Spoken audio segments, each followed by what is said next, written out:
పెళ్లి పుస్తకం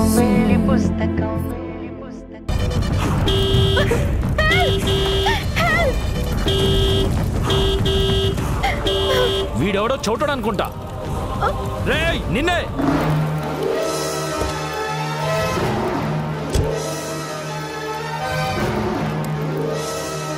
రేయ్ నిన్నే!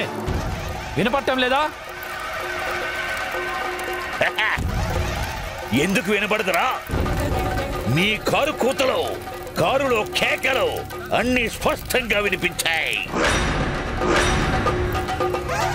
ఓహో, అన్నీ విన్నావా? అయితే నోరు మూసుకొని పక్కకు తప్పుకో, లేదంటే నడి రోడ్డు మీద శవం అవుతావు.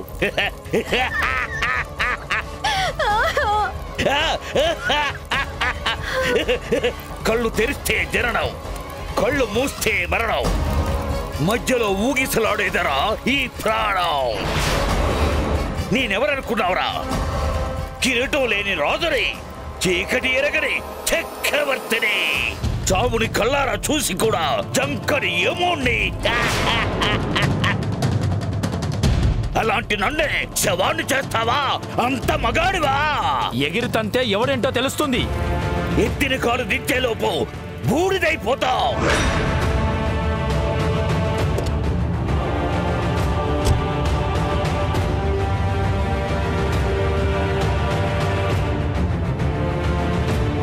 ఓహో, సైన్యంతో వచ్చావా? సమఉజ్జీలే అన్నమాట.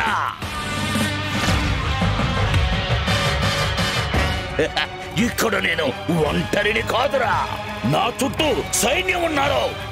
నీలాంటి వెధవన ఆట కట్టించడానికి కాసుకొని కూర్చున్నారు.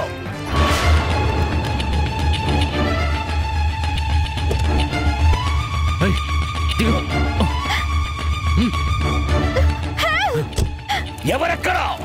వెంటనే వచ్చి ఈ దుర్తులను దండించండి.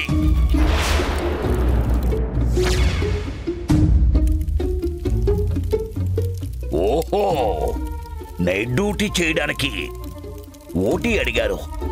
కష్టమని చెబితే కనికరం లేకుండా వెళ్ళిపోయారు. హతవిధి.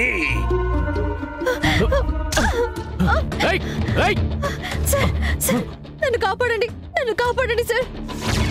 పిచ్చోడు వాడేం కాపాడతాడు? అవునరా, పిచ్చోడ్నే. మీలాంటి బద పిచ్చిగాలకి వైద్యం చేయడానికి వచ్చిన పిచ్చోడినే. ఎవరు లేని ఒంటరి లోకంలో ఒంటరితనమే తోడుగా బ్రతుకుతున్న పిచ్చోడిని. ఒక అసాధ్యమైన లక్ష్యాన్ని సుసాధ్యం చేయడానికి ఆశగా ఎదురు చూస్తున్న పిచ్చోడిని. నీకు మాటలతో చెప్తే అర్థం కాదురా.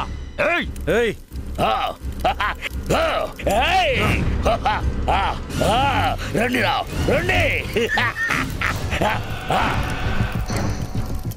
ఇది నిప్పు కాదురా, ఎన్నో ఏళ్ళగా రగులుతున్న ప్రతీకార జ్వాల. రండి రండి రండి రా. చేతులు కాదాక ఈ అడవి మొత్తం వెతికినా, ఏ ఆకులు పట్టుకున్నా మీకు సుఖం ఉండదు. ముట్టుకుంటే మసైపోతారు. ఇక్కడ ఆడదంటే ధైర్యంగా బ్రతికే ప్రతిరూపం. ఈ సిద్ధాంతానికి ఎవరైనా అడ్డుపడితే అగ్నికి ఆవుతైపోతాడు. భయపడకు తల్లి, వీళ్ళ సంగతి నేను చూసుకుంటారా.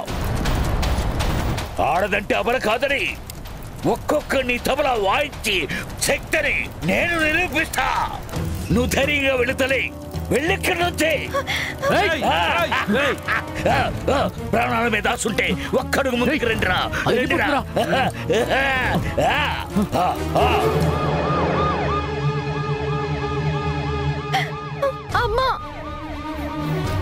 సిటీ లైఫ్ రోజు రోజుకి దిగజారిపోతుంది. బండి ఆ అమ్మాయి దగ్గర ఆపు.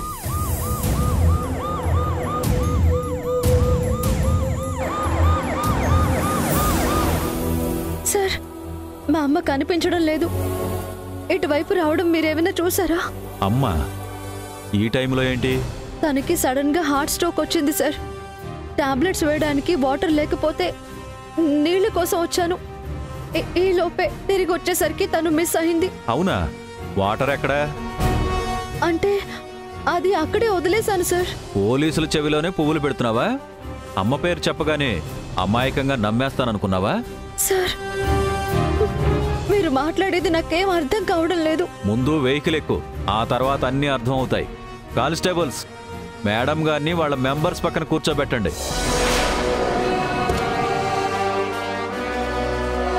పదమ్మా, పద పద. నన్ను వదలండి, నన్ను వదలండి, వదలండి. పద. ఎక్కమ్మా.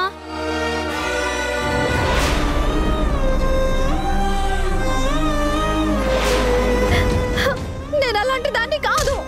ఏ ఆగు, నీకే చెప్పేది. మీరు పొరపడుతున్నారు. నేను నిజంగా మా అమ్మ కోసం వెతుకుతున్నాను. దయచేసి నన్ను నమ్మండి.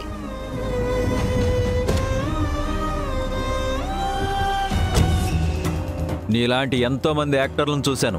ఎక్స్ట్రాలు చేయకుండా బండెక్కు. మిగిలిన విషయాలు స్టేషన్లో మాట్లాడుకుందాం. స్టేషన్ ఏంటి సార్? నేను తప్పు చేయకుండా మీ వెహికల్ ఎక్కను, స్టేషన్కి రాను. నేను స్కూల్లో టీచర్గా వర్క్ చేశాను సార్. నా ఫోన్ మా అమ్మ దగ్గర ఉండిపోయింది. అందులో నా గురించి డీటెయిల్స్ అన్నీ ఉన్నాయి. ఏంటి, నువ్వు టీచర్వా? విన్నావా సుజాత? మేడం గారు టీచర్ అంట. అబద్ధాలు చెబితే నమ్మేటట్టుండాలి, అంతేగాని ఇలా నవ్వేటట్టు కాదు.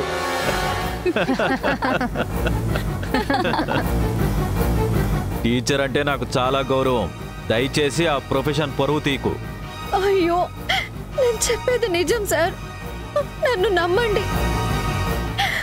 మీరు హెల్ప్ చేస్తారని ఎంతో ఆశతో నేను మీ దగ్గరికి వస్తే ఏ తప్పు చేయని నన్ను స్టేషన్కి తీసుకువెళ్తారంటున్నారేంటి సార్? ఎందుకంటే నీలాంటి వాళ్ళు ఈ టైంలో పోలీస్ స్టేషన్లో ఉండడమే కరెక్ట్. మీరేంటి అలా చూస్తున్నారు? తొందరగా బండి ఎక్కించండి. అలాగే సార్. ఎక్కమ్మా. పదమ్మా, పద. నేను అలాంటి దాన్ని కాదు. పద. దయచేసి చెప్పేది మీరు చెప్పేది. నా మాట ఎక్కు. నమ్మండి. ఎక్కండి, నడవమంటుంది. పదండి, పదండి. వదలండి. పద, ఎక్కు. ఎక్కించండి. పదమ్మా. వదలండి. నిజంగా నేను అలాంటి దాన్ని కాదు సార్. ఈవిడ్ని మేము ఎప్పుడు చూడలేదు సార్. ఈ బాధ మాటలు చూస్తుంటే మా టైప్ కాదనిపిస్తుంది. ఎవరు ఏ టైపో నాకు బాగా తెలుసు. మీరు ఎస్కేప్ చేయించడానికి ప్లాన్ చేయకండి. మీ వల్ల ఎంత న్యూసెన్స్ అవుతుందో నైట్ డ్యూటీ చేసే నాకు తెలుసు. ఎక్కువ మాట్లాడకుండా సైలెంట్గా కూర్చోండి, లేదంటే కేసు ఫైల్ చేసి సెల్లో కూర్చోబెట్టాల్సి వస్తుంది. కానిస్టేబుల్స్, ఎక్కించండి. Okay sir, ఎక్కవమ్మా.